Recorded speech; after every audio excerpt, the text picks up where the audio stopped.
guys and a microphone. Two bald guys and a microphone. Two bald guys and a microphone.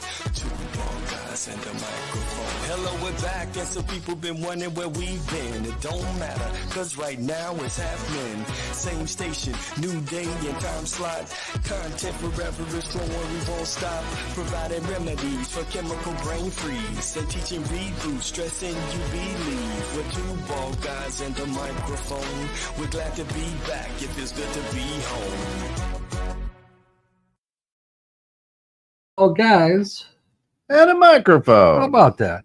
Brought to you through the financial support of our good friends over at Natural Therapy Wellness Center, www.mchenrymassage.com, 815-385-8190. John and his team of licensed massage therapists will take away some of that stress. It'll melt you. I mean, it's healthy, right? It's something I could use about now. That's for doggone sure. Yeah, it's amazing. And of course, our good friends over at JH Events and Flowers. Don't forget $5 Fridays. Stop in, grab a $5 bouquet. A bouquet. Today, we are talking about something that's hard to do here for most people and most of our listeners, and that is to embrace boredom. I'm so bored. What So am I gonna do? When I was a kid, coach, and when I say that, when I was probably 15, 16 years old, my dad, looked at me and goes, "Man, you got to learn how to do nothing. You got to learn how to do nothing." I'm like, "What are you talking about?" Right? And I was always going. I was a kid. Back in our day, you didn't have ADHD. You were hyper. I was busy. I was a hyper kid, right?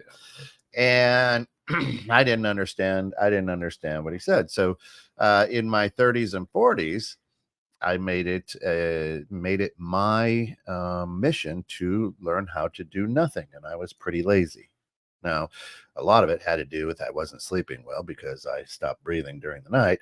So if I stopped moving, I was napping. I was snoring in my easy chair, doing nothing. And I always said, my dad said, you got to learn how to do nothing. I'm doing nothing. I've learned that lesson.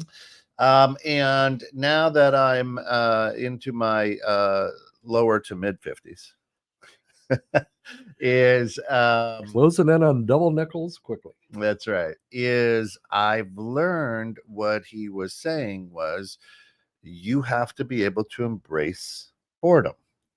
And it's a healthy thing to do, to embrace boredom. A lot of people are afraid to embrace that boredom, which is nuts. Now, as we always talk about here, two bald guys and a microphone, we always talk about our reboot system and recognize, educate, believe, operating system, orchestrate, test, all that good stuff. And has absolutely nothing to do with boredom. None of it. Right? Or does it? I think it has to do with everything, but then I'm kind of personally attached to it. Yeah. So right now, most people in America, a lot of our listeners are super busy, crazy busy. How are the folks in your circle? Same way? My son, when we're in Dallas, when Dad used to visit from Nebraska, it drove him nuts because he'd say, "Do you guys ever stop?" Mm-hmm. Well, Dad, we got to do this. Got to get the kid to soccer. Got to do this. Got to do that. Now I'm down in Texas visiting my son, and I'm like, "Do you guys ever stop?" And all around, everybody's busy. My daughter is involved in so many things. She's struggling to keep up with all of them and keep her sanity. The people around us, the neighbors, everybody. Shana, good morning. We're busy. Morning. Yeah, I mean, we were talking about it in the green room. Here I am, 54 years old. It wasn't part of my dream to have 3 full-time jobs and having the time of my life. Yeah. Right. I own this radio station, produce just about every show that's on it. That's a full-time job and a half. I work for a bank as a mortgage lender full-time. That's a full-time job, carries some stress. here carry some stress.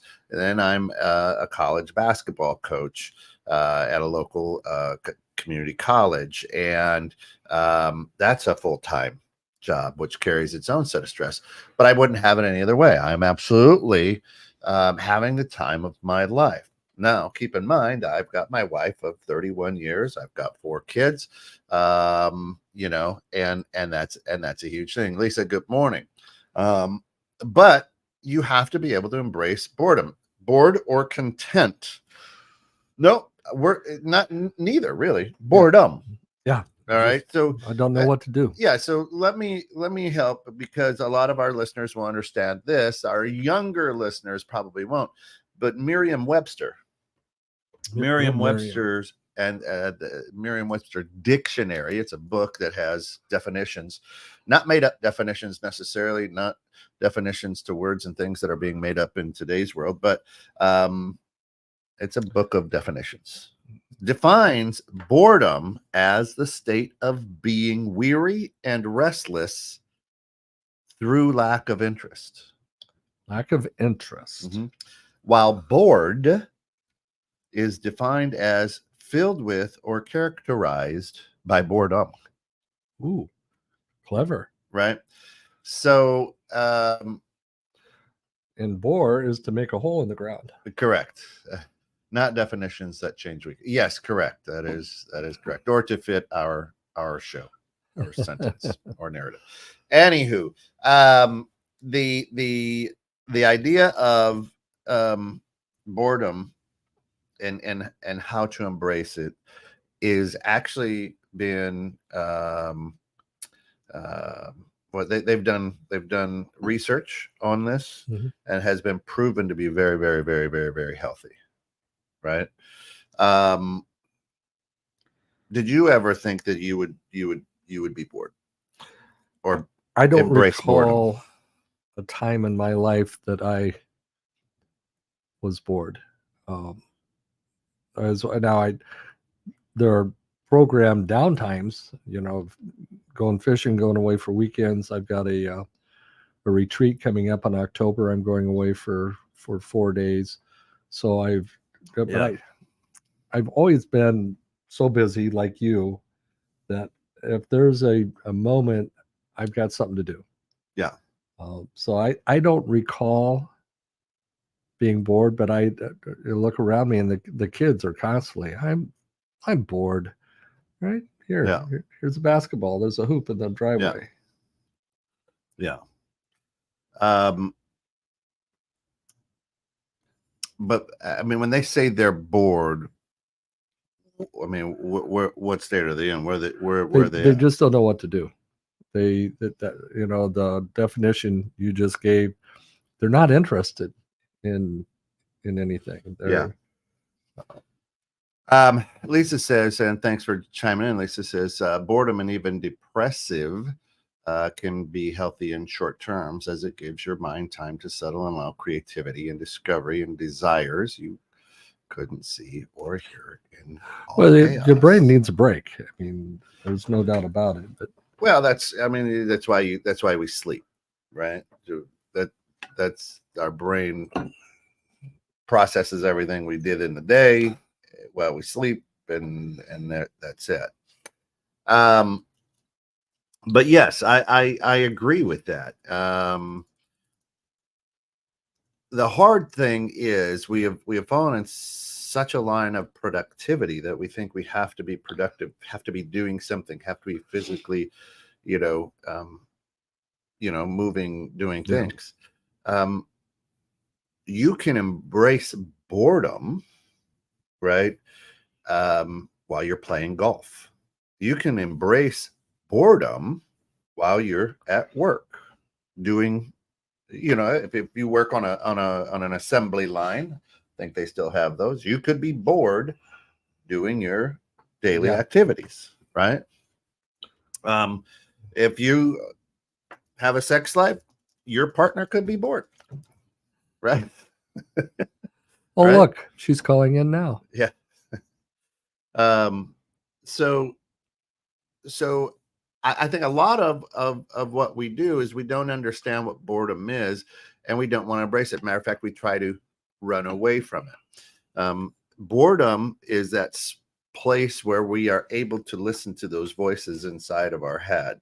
We're able to kind of go, man, okay, what is this thought? And when I say voices, we're not not multi-personality. It's just, here are my ideas. Here are things going all the time. Yeah, you bring a good point. I'm always out, as you know. I'm busy, and when I get home, we're busy. We've owned a house for 23 years. It was built in 1897. There's always something to do around the house. But when my wife goes away for a retreat, or she's gone for a couple of days, I'm not good by myself. And when my thoughts start going, I have to get myself busy, and sometimes I can't. You bring that out just now. I mean, before I said I'm never bored, but in those times, I do have a difficult time embracing boredom in those moments. I'll put on a Netflix series or something, just something to take the edge off. Yeah. We've been how do I say this? In the last 15 years, if I can say that, maybe the last 20 years, this world here in America, maybe worldwide, I can't speak worldwide. I mean, if Gary joins, he can speak from the other side of this blue marble, but I can't, because I've never been out of America. We have emphasized, placed a huge emphasis on psychology, and you're psycho. You're not psycho, but you know what I'm saying? And saying, you don't know how many. Let me put a hard pause there, but then come back and go, you don't know how many people that I talk to on a daily basis who have said in the last 3 weeks, I can't get my mind to shut off. Yeah. I can't sleep because my mind never shuts off. And it's not good. It's not healthy. Why? Why is that not healthy? I think, and as a coach for the last 12 years, having that conversation multiple times, I don't think people know really how to take control of their thoughts. What you're talking, our brain creates between 8 and 10,000 thoughts a day. Yeah.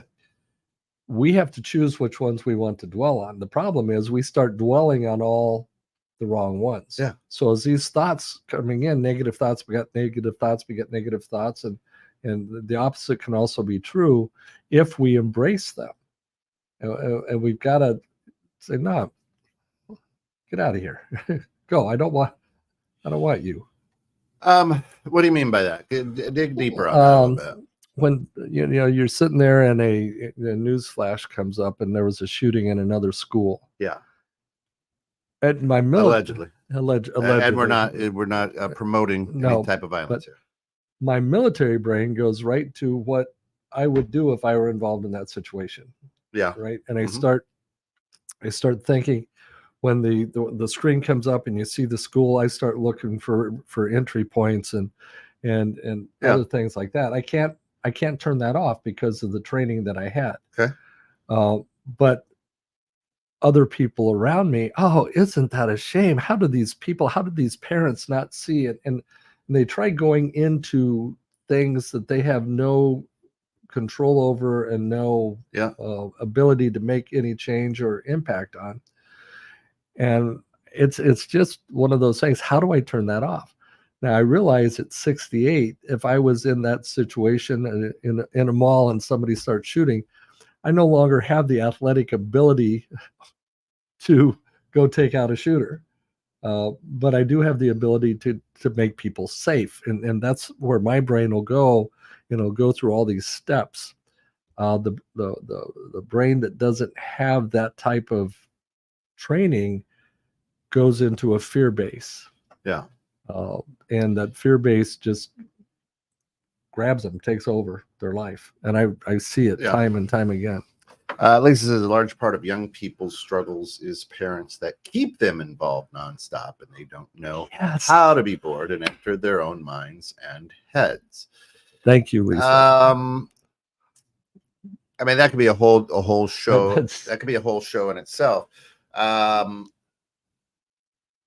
if you wanted my 2 cents on that, and you can have it because it's my show, my airwaves, is that a lot of those parents aren't keeping their kids busy. Their parents are trying to say, live what they wish they would have done had, or you know what I mean, their dream. That's a whole different show. There's part of that, but I think the other part of it, they're so worried about the kids getting in trouble. If they have their day scheduled all day long, then the kids can't get in trouble, and the kids are going to get in trouble. And that's what happens. Well, you know, I drive through towns, and it used to be 20 years ago, 25 years ago, you see basketball courts. It always had kids out playing basketball. Yeah, or bicycles. You drive through neighborhoods, and if there's a basketball court in a neighborhood, somebody's shooting hoops. Mm-hmm. Today, it's like a ghost town. Well, sure. We've programmed, and we, meaning the United States, have programmed our kids to be scared of, you know. Yeah. You know, when we grew up, but you just had to worry about a white panel van, right? Now it's everybody and anything that breathes. And Lisa says, "Hey, Coach, do you let your wife know your appreciation of her presence and company is seen at those times?" Absolutely. Yeah. But thank you for mentioning that. As I have 50 years of marriage, she's either learned to put up with him or whatever. Not quite 50, but we're close to that. I think we'll make it. Yeah. I think we'll make it. Lisa says astrology in the last 3 weeks is that it's a time of discard and restart, discarding what is blocking you from going where you are meant to, people, places, things, and ideas and desires for fresh starts in the areas that you have not. That sounds like a reboot. So that, you know, here's the idea. A lot of the people that I talk to is, oh man, I can't shut my brain off. I can't shut my brain off. Are the same people who say, hey, you know, an idle mind is the devil's blue, you know, Right? And you're like, so why do you want an idle mind then? Yeah. Where are you, an idiot? Right? I don't understand. Right? But somewhere along the way, we've been told that, hey, a busy brain or whatever is not healthy. It's not good. Yes, your brain. Listen, I hope that my brain never stops. Right? I mean, my grandmother, God rest her soul, said the day that you don't learn something is the day that you die. So guess what I try to do every day? Die? I try to learn something. Right? I guessed wrong again. And that's it. I mean, I purposefully go out for the last 21 years into the woods for 5 days to unplug, to be absolutely bored. And I'm never bored because you're out in nature, and but I don't have the distractions. So Mm-hmm. I think that we have to understand that boredom is good. Lack of distractions is good, but we think that if we don't have those distractions, that's a bad thing. Put another log on the fire. Right. Shayna says, bored has a negative connotation. The kiss of death on a summer day was uttering the words, I'm bored. Anywhere near my mother. Quick learner, I was not. Okay, Yoda. Yeah, that wasn't, I don't know. I didn't experience that growing up, but I understand. I mean, we give our children a phone so we can stay in contact with them and know where they are. I've had to put a basket in my house. When you walk in, the phone goes in the basket. You're here for an hour.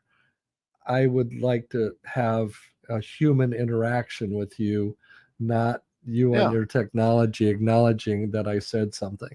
Yeah. So, you know, with this, yeah, absolutely. Oh, you're bored? I'll find you something to do. Right. And again, that's different than boredom. Right.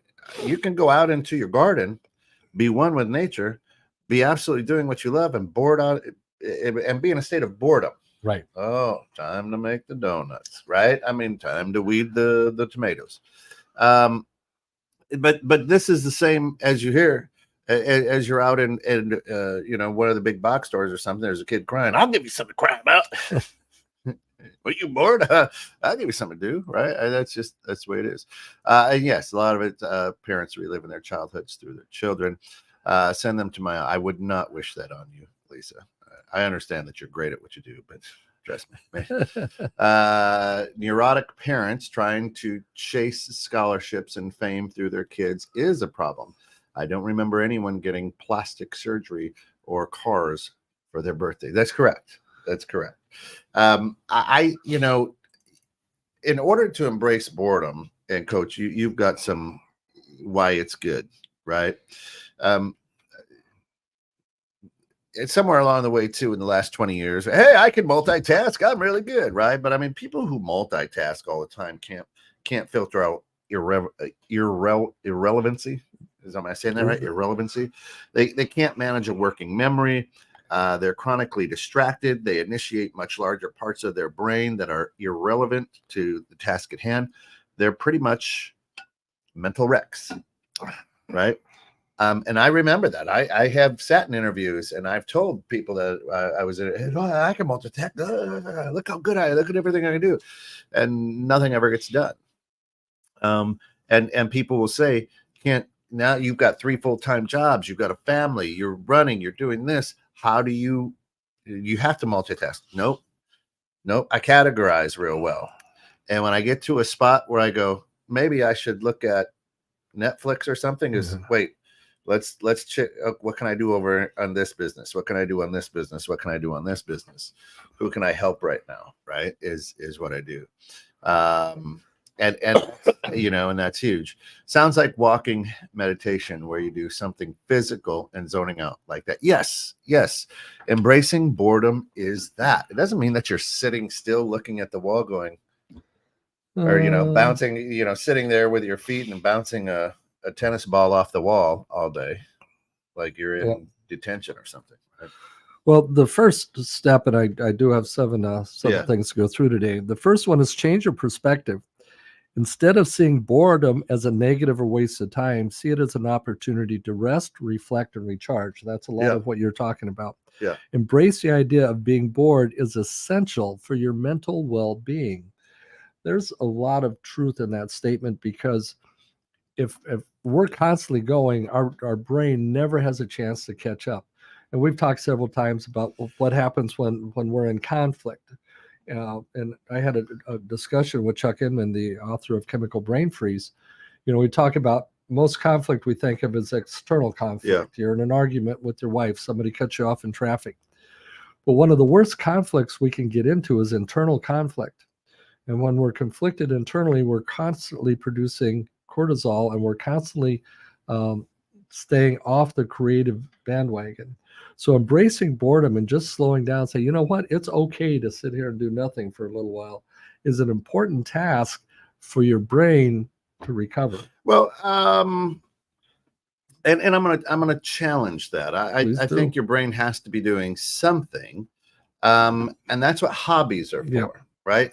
So if you just keep rolling your car back and forth on, actually go to any car lot that has asphalt. Right. And you're going to see that the asphalt dips where the tires are. Right.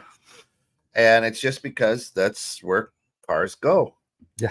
And you'll eventually dig a groove. So boredom is not necessarily outside of your occupation or whatever, but it's moving the car into a different rut, moving your brain into a different pattern. I love to woodwork. I love to do yard work. Now, I can't do that for a living. I can't do it every day, all day long. But on the weekends, guess what I'm doing? I'm in my yard, or I'm in my wood shop. I'm working, but I'm not working on any of the 3 businesses necessarily that I partake in on a daily basis. Let me skip forward to step 4. Explore new hobbies or interests. There you go. Boredom can be an opportunity to explore new hobbies that you've always wanted to try. Learn a musical instrument, start painting, or delve into a new genre of books. Engaging in activities that challenge and stimulate your mind can make boredom more enjoyable. So thank you for bypassing 2 and Yeah. 3, going right to hubs. Yeah, sorry about that. But I think, for me, on a Sunday, you know, a lot of people at church, hey, why you never show up to church? It's because I hate people. I mean, my jobs, the things that I do and I grind at all the time, are people oriented. I coach basketball, people. I work in mortgages and sales, people. I put on these shows, people, right? Sometimes I just get peopled out.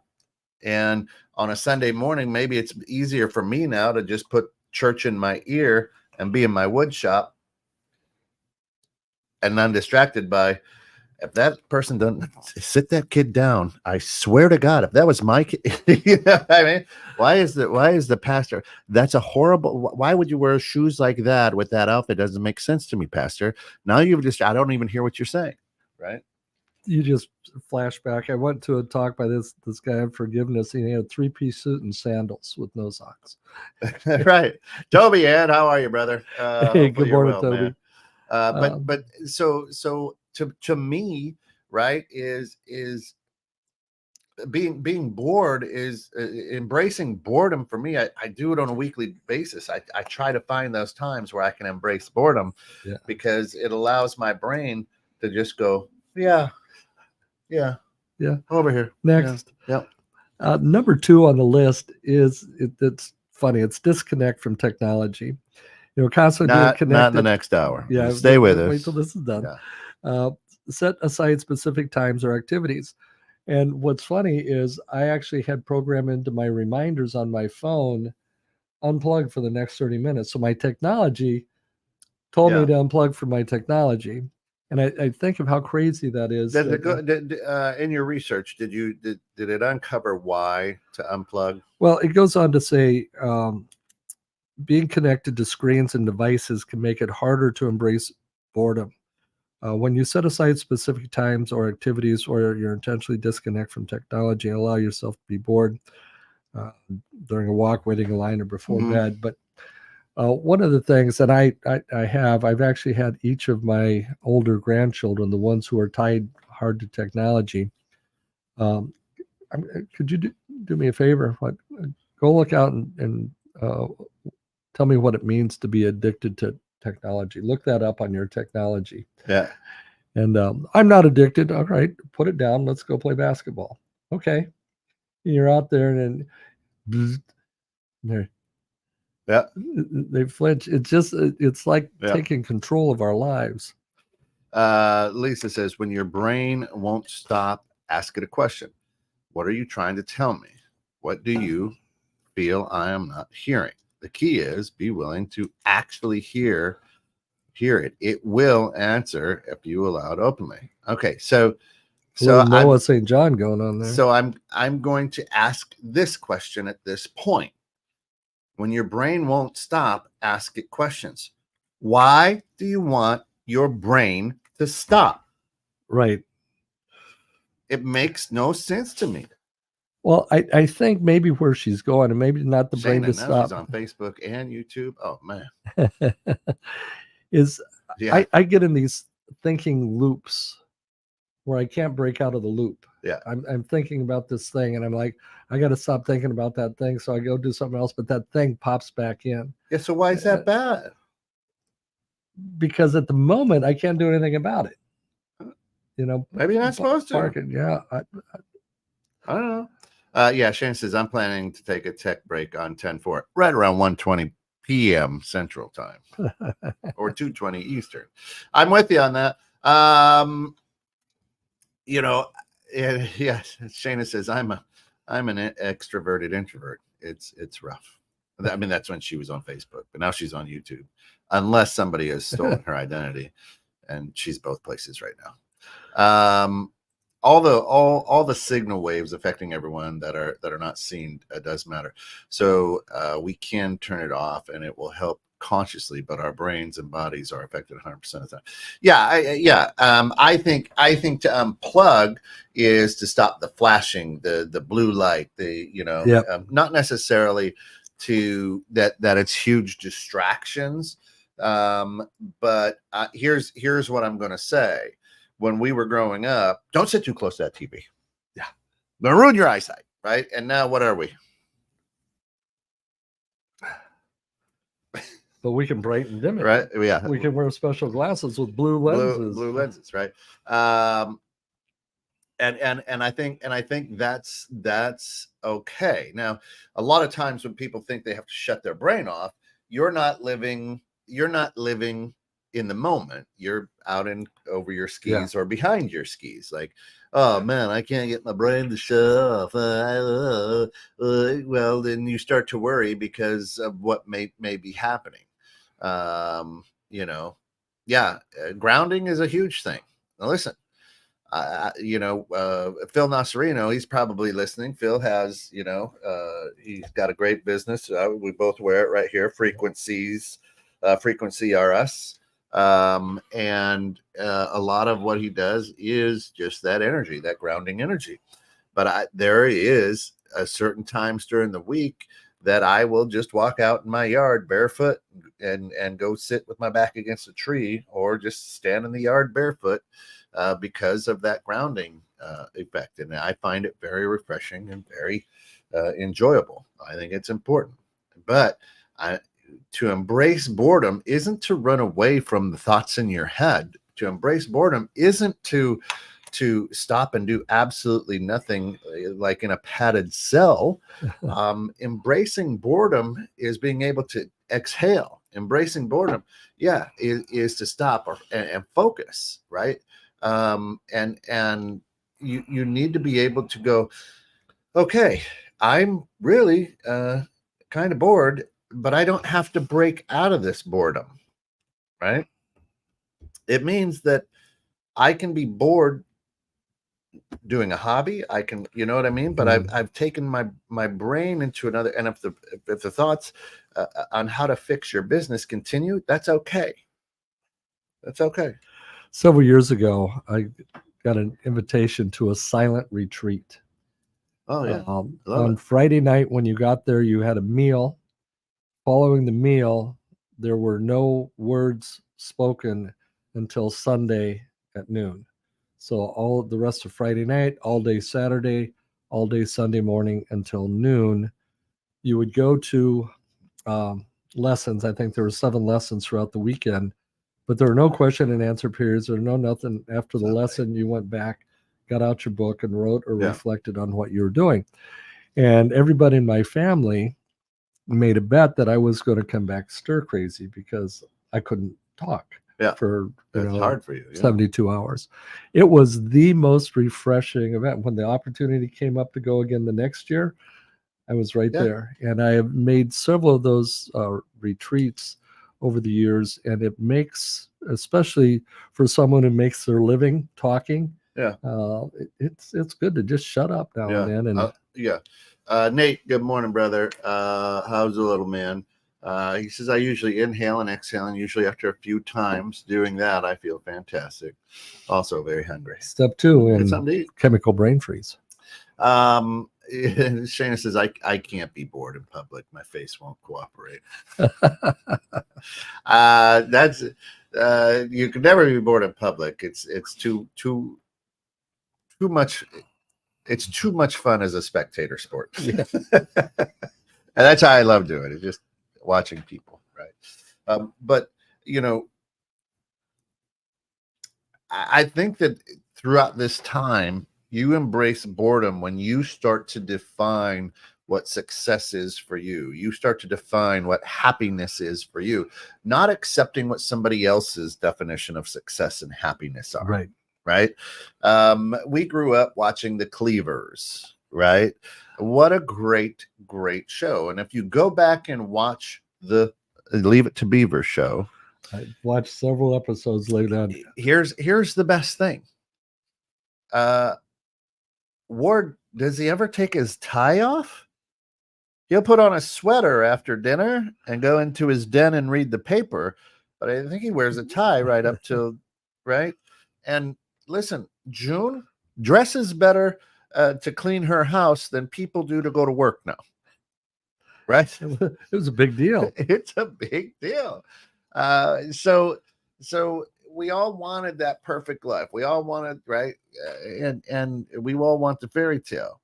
You know, the idea though of embracing boredom is to say it's okay for my brain to cycle through all these processes. I think so many of us try to run away from the thoughts in our head, and somewhere along the way we have said that those thoughts in your head, I got to turn my brain off. I can't turn my brain off. I can't sleep. Well, the reason you can't sleep is because you're not embracing boredom.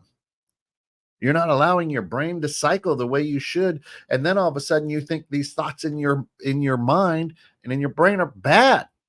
They're not. Lisa says, Nate, when consciously doing that and focus on allowance to calm, your body goes into coherence and fight or flight turns off. It's an excellent coping tool. I thought coping was a saw. It is. Okay. Doing great, man. The little man is. Might need Coach Kent to come to one of our basketball games so we can figure out what we're doing wrong. 0-3 so far. Yeah, let me know. Let me know. I can get you there. Yeah, all I do is win, win, win. That's all I know in life, in basketball, whatever. Because I embrace boredom. Right. I can tell you what your problem is. I probably haven't even watched a game, but I can tell you exactly what your problem is. Right. Yeah, and you know this because you played a lot of basketball. A lot of people want to show people they can play basketball. Let me show you how good I am. And you probably have 2 or 3 people on your team, don't know who your team is, that all they want to do is show people how good they are. Watch this. Watch how far out I can shoot instead of just play the game. Yeah. Anyway. Let the game come to you. There's my coach. There's my coach.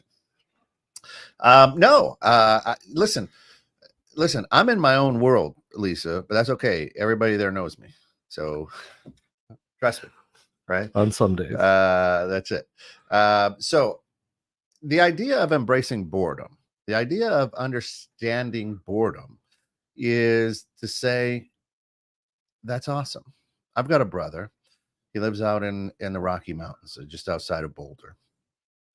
And he will go out fishing 8 hours, 10 hours. He will go out. He's got a little belly boat, if you know what those are. Yeah. Right. So a belly boat's an inner tube with like feed in it. And he'll go out there and he'll just paddle around in this belly boat fishing for hours. Boring. He's embracing boredom. He's out there in his element doing his thing, right? He's I don't know. I can't upload and get it going. But you know, the idea is he's out there. I look at that and go, man, right? And he probably looks at me and goes, man, you're rolling 24 hours a day. And if you're not, then you're working on woodworking projects or you're refinishing furniture or you're working on your lawn or whatever. And boredom for me are those mundane tasks. Yep. And so it's different for everybody. So how I embrace boredom isn't the same way as any of you should embrace boredom, but knowing that you should embrace boredom. Just that opportunity to stop. Yeah. There's a Bob Newhart skit called "Stop It." Yeah, I love that one. Throw it on. I think it's 6 minutes long. Throw it on YouTube. All the problems that we have, just stop it. And I think when you get busy, one of the steps is be comfortable. Learn to be comfortable with your thoughts. Now, unless your thoughts are about being a serial killer or something along that line, don't be comfortable with those thoughts. But if you've got these thoughts keep coming, learn to be comfortable with them, that they're going to be their expectations. Yeah. In an Al-Anon meeting several years ago, the topic was it's okay to start over. When you get, when your day's kind of going downhill, it's kind of going the wrong way, stop. Let your brain clear out, go back out to your car, sit in it for a minute, get up and walk back into work and start over. We another thing that was said, I don't know if it's during that meeting or another one, is if you'll lower your expectations, you'll lower your disappointments. If your expectation is that your thoughts are going to go away all by themselves, if you just, try to force them out, you're just going to give them more power. Yeah. Learn to embrace what's flowing through. Let the ones go that you don't want to act on. I've said this before on the show. There's only two ways we get in trouble. Number one, when we think without acting, and number two, when we act without thinking. So when you have that good thought come through and you want to focus on doing something about it, write it down. Take just a quick note. Hey, I should look into this, because before it's flashed away, another thought's going to come rolling through. What does Shana say? Yeah. So she says, I just came back from a popular Wyoming mountain town, and the entire main street was closed on a Sunday. It was unnerving to have the entertainment option taken away. We are conditioned for it. Yeah. So, I mean, doing nothing can take many forms. It can be very literal, right? But take yoga, for instance, right? You could settle into a comfortable position and start meditating. That could be boredom, right? But it can also be adjacent at the same time. I mean, doing an activity, as we talk about, it feels like like doing nothing, right? A walk in nature, or here's one that I do as well: a long shower. I mean, how many times have you talked to people and say, man, some of my best ideas come from my shower? Noah St. John, his whole story, Yeah. based on a thought that came in the shower. Right. Done right, embracing boredom, you're capable of inducing a constructive trance-like state that allows your brain to go, hey, here's something, right? Lisa says, that's the point of the questions. Stop battling the thoughts. Hear them, accept them as they are. It's like a toddler wanting to be heard to yell at or ignored. It gets louder. Yeah, exactly. But to just say, okay, you have my attention, it will eventually calm. Eventually being the operative word there. Absolutely. One of my great escapes is my motorcycle. Lisa, you and I have talked about this in the green room. I had a motorcycle, didn't have a motorcycle for 10 years. I got a motorcycle this Juneteenth. And the last couple weeks, I've been bouncing off the walls. My wife looks at me and she, Alice is like, it's going to rain today. Damn it. Right? Because when I'm on that motorcycle, as scared as I am that I'm going to die every time I get on it, I'm very present and I can be very bored. I put in an earbud, right?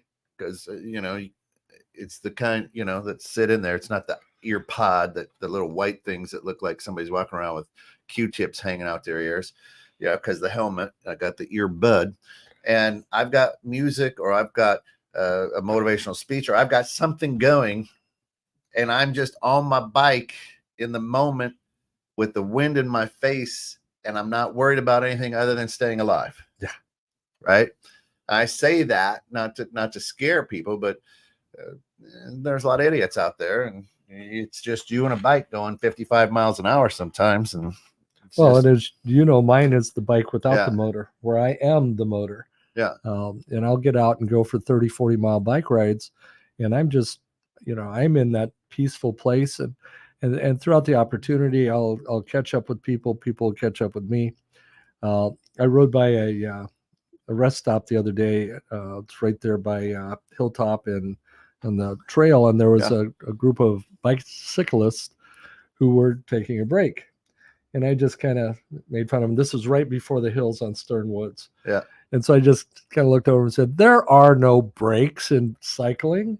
And I rode by, they laughed, I laughed. I got to the hills, and I've been working to get up these 4 hills. If you've ever been through those 4 hills, I call them 138, 142, 150, and 154. That's what my heart rate gets to going up these hills.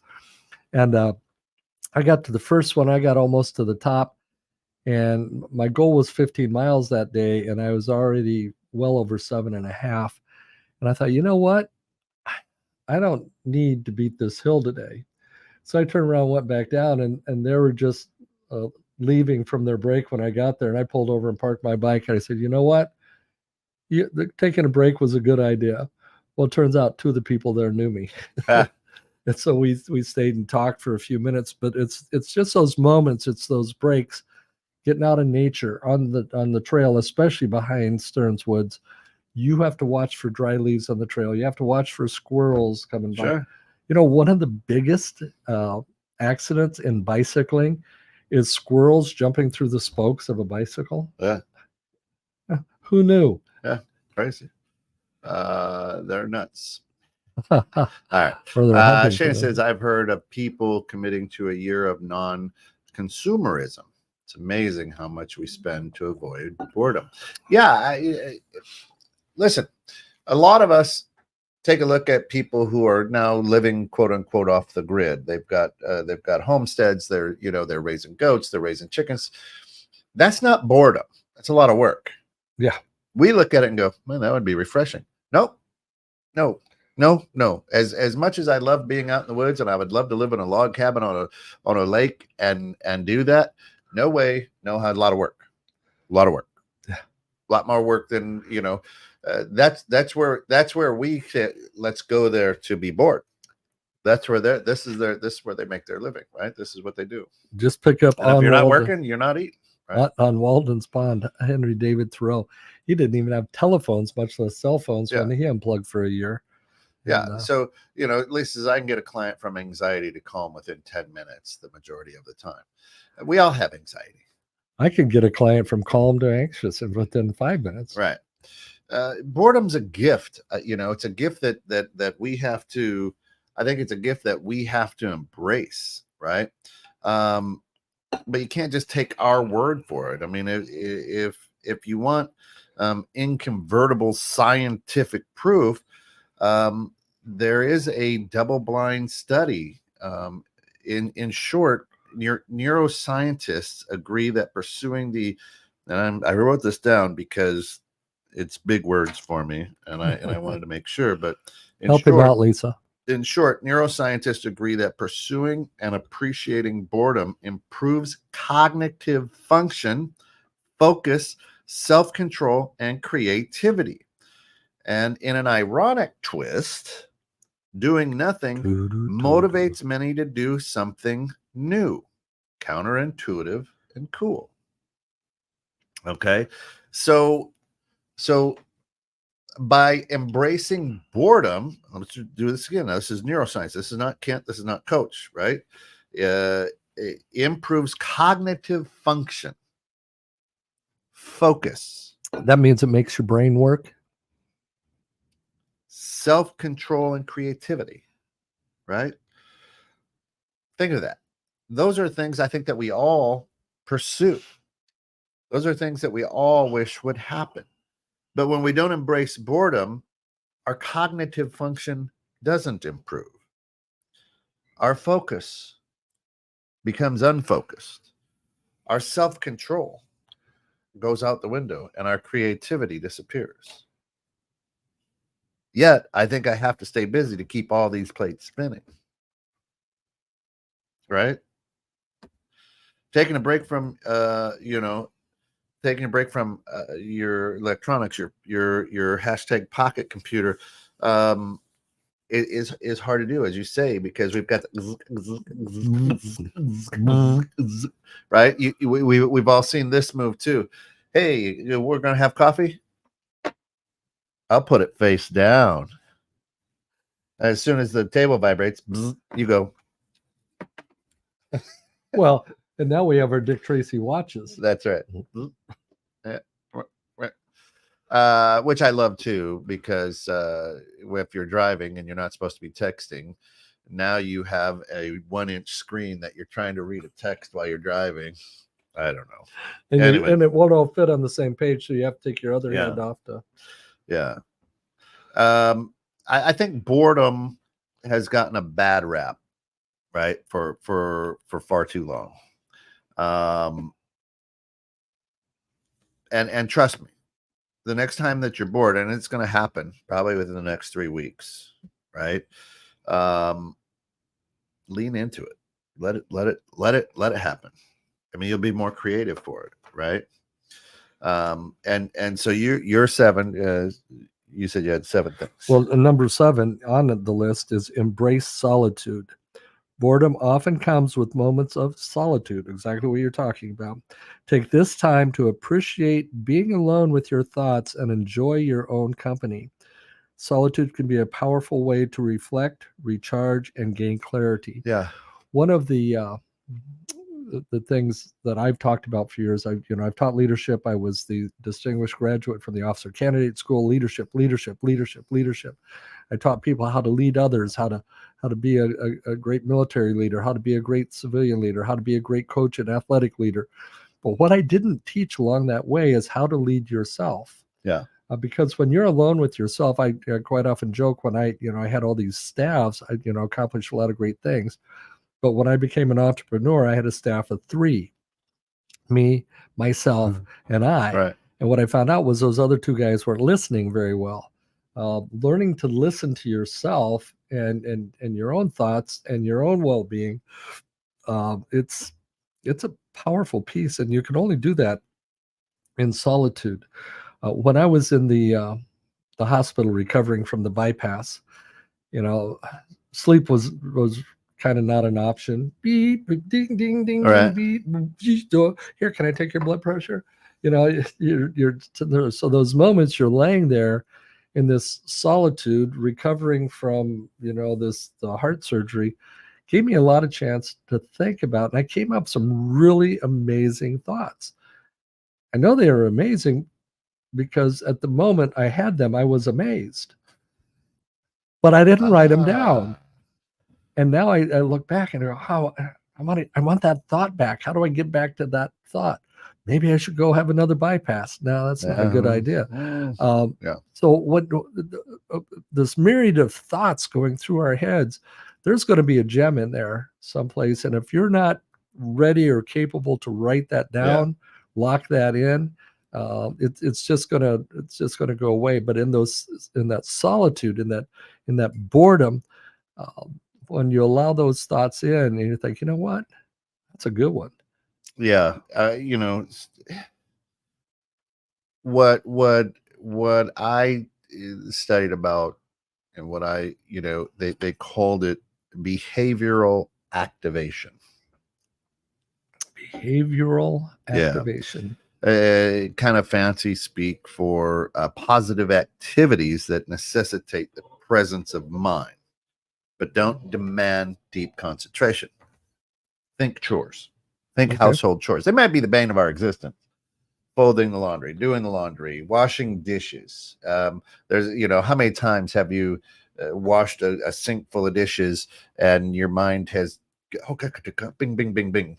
How many times are you vacuuming, dusting, mowing the lawn, whatever?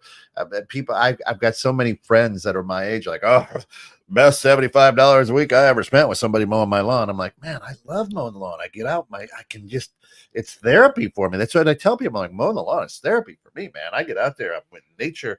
And I go, it's less expensive and less frustrating than golf. On Saturday, I chose to push my entire lawn. You know how big my lawn is. Yeah. But I thought, today I'm going to push the lawn. So I logged it on Strava, and it says, a great afternoon walk opportunity. Whoops, let me go back to the previous one. Yeah. The previous one, I said, a great morning walk spoiled by a lawnmower.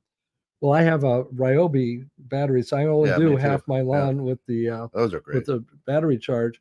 I get a text from my son later, or actually he commented on this, and he said, maybe it was the lawnmower that provided you a great opportunity for a walk. And we're like, so when I did the second half of the lawn, It said, a great afternoon walk opportunity provided by my There lawnmower. you go. And True. it's all in your perspective. Yeah.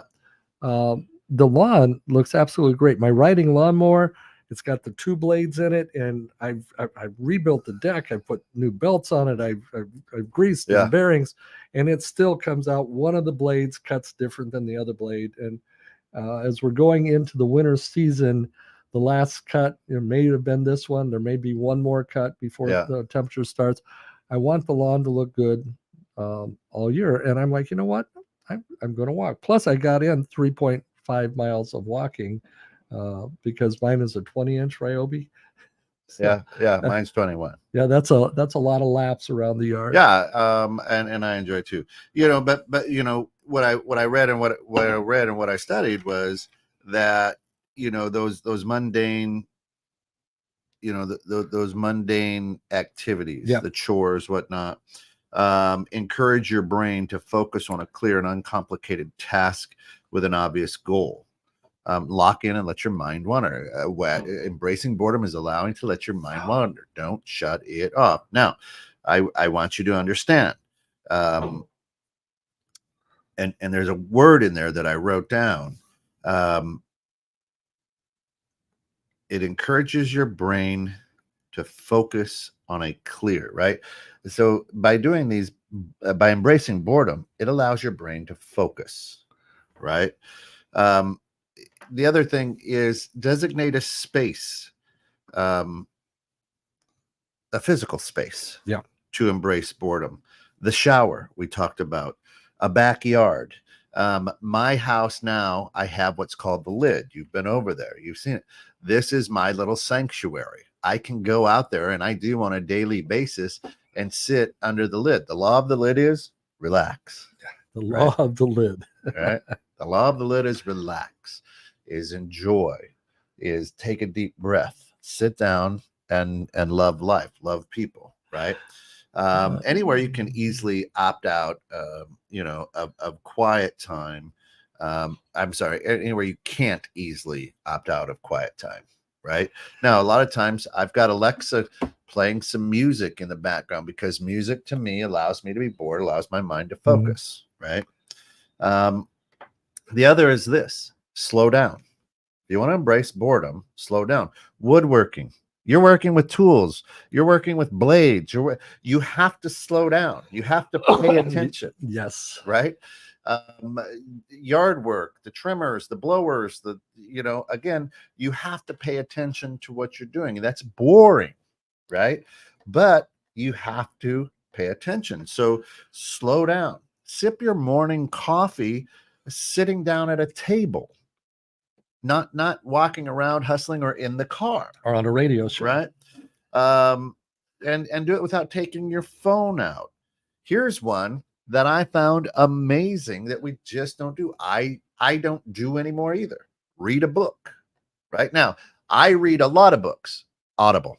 So somebody's reading it to me. Yeah. Right. As I'm on the go, boom, boom, boom, boom, boom. But the act of physically opening a book and reading it allows boredom. How many times have you read a book where your mind hasn't wandered? Yeah. I can't ever think of one. Right. Lisa's got a new one up there. She says, how often do you find the things you're looking for when you stop looking? Keys, shoes, as George Carlin said, I found it the last place I looked. Well, if you kept looking after you found it, that's an issue. Right. But she goes on, your mind is the same way. You will find the answer when you stop chasing it. You will find calm and content when you discover it's not a thing, it's a state of mind. I think it's a Or am I looking for Illinois? Yeah, right. If you find it. Anyway, so I mean, here we are in the last minute, but the idea is what I'm encouraging people to do. We've got several steps and reasons why to embrace boredom. And boredom doesn't mean you're sitting in a waiting room for hours doing nothing with no internet or anything like that. Boredom can be your simple mundane tasks, but it allows you to focus on what your brain is saying, right? it's getting rid of some of the outside noise to go, wow, I can be more creative. To your point and to Lisa's point, I got it now, right? Eureka! That's what it is. A busy brain is fine, and you should never try to shut your brain off. If you do, you're dead, right? So, yeah. Demond had a busy week and didn't get his production done. So yeah, we had to skip right over the Believe part today. But we'll get to him. Maybe a double dose of Demond next week. Who knows? The video did come, but it came after we had already started the been on air. The show. Hard to download, upload, all that good Morning. stuff. So Drew Cappuccino just walked in. What a great guy. Anywho, listen, we got to run. We got to thank you, but take time in this next week to go ahead and embrace boredom. One of the best ways to embrace boredom is tune into 21.6 The Net. And two bald guys at a microphone. Well, with that, this is Tim Stewart. I am Coach Papa, and I do approve this message. God bless, travel safe, make this your best day yet. Now get off the bench and get back in the game.